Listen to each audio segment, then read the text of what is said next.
Hello friends, let us now learn some important points about indications of beta blockers.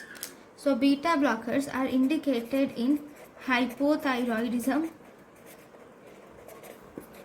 alcohol withdrawal, then it is indicated in portal hypertension, performance anxiety.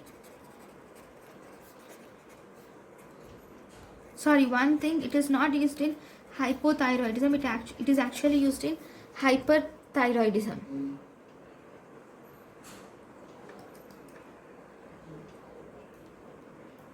Thank you for watching.